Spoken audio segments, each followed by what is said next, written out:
pretty early morning this morning, but it's definitely worth it because today in Becoming Swedish, we're in Dalarna.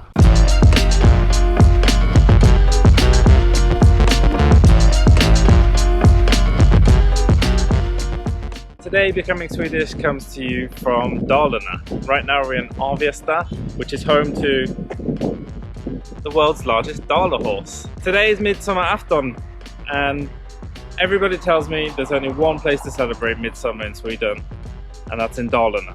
Midsommar is not actually on my Becoming Swedish bucket list. I've celebrated it before, but there are a few things on my list that are very Dalarna specific. So you're going to join me on my adventure as we explore this part of the country I've never seen before.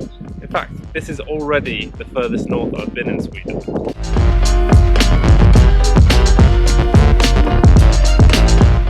Right now I've just arrived in Falun, a little bit earlier than planned, but that's good because late last night I was reading on Sweden's Transport Authority website that the road between Stockholm and Falun and other places of Dalarna is one of the most heavily trafficked roads in the whole of the country today. Why? Everybody wants to come to Dalarna to celebrate Midsommar, but it was good that I left on time because I had a very specific appointment to make, and that's this beautiful building behind me, P4 Dalarna. We're gonna talk to them a little bit about Becoming Swedish today, and maybe, just maybe, cross a little something off the list. Let's go and see inside.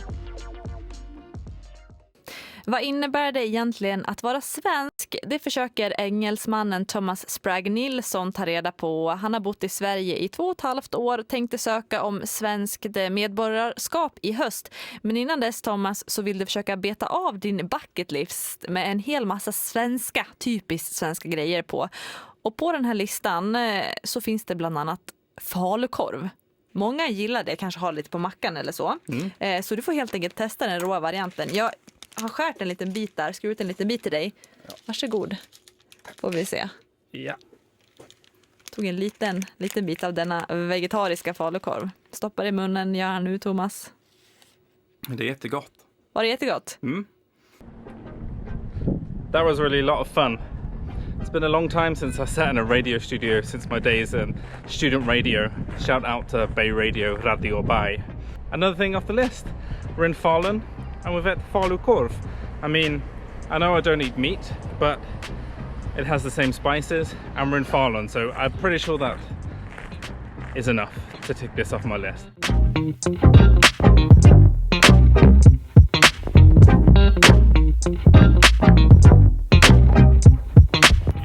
Definitely not on my list. Definitely nothing to do with Midsommar. But we're driving by, we just couldn't help but stop. Look at all these old American cars. Everywhere. Not just American, got some Volvos, some Saabs. Even spotted a Morris Minor or two back there.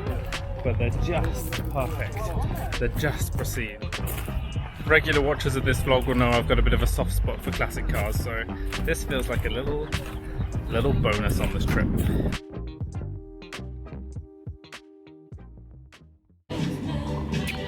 Check out this place we just had lunch at. I mean, this counts as a traditional Midsommar meal, right?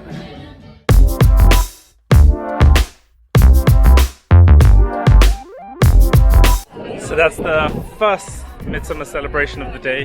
Happy we stumbled on this place. I'm kind of rusty on the dancing. I've done a few of these very special Midsommar dances a couple of times now, but there's all these actions and frogs and all this stuff going on that I don't really understand. But I was dancing with my 2-year-old daughter and she loved it. Lots of clapping, twirling about. Might not be the last dancing of the day, but we've really enjoyed it. God, look at this weather. Everyone keeps telling me Midsommar, it rains. It has to rain on Midsommar, but this is glorious. I'm gonna go now and see if I can find another Midsommar pole and a bit more dancing to do. But if I don't, I'm pretty happy anyway.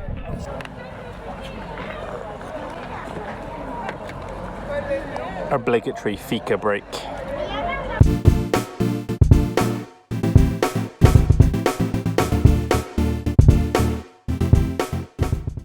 Welcome to Gropen.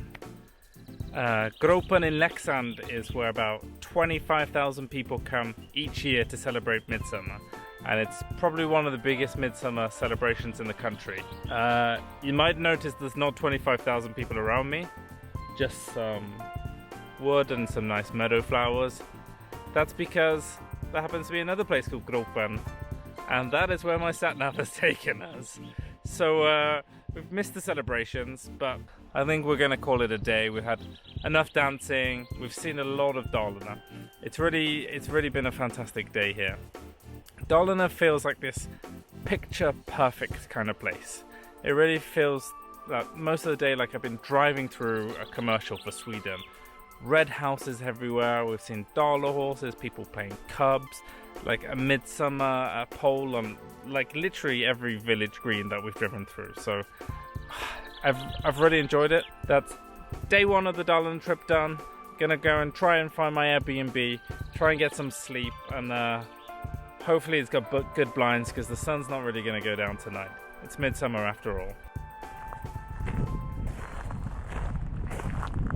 Yeah, if this is your first time watching Becoming Swedish, thanks for watching. Don't forget to hit the subscribe button. There's loads of videos coming over the next few days and weeks of my Becoming Swedish adventures. So make sure you hit that subscribe button. Check us out on Facebook and Instagram for some behind the scenes stuff. Just search for the hashtag Becoming Swedish. See you next time.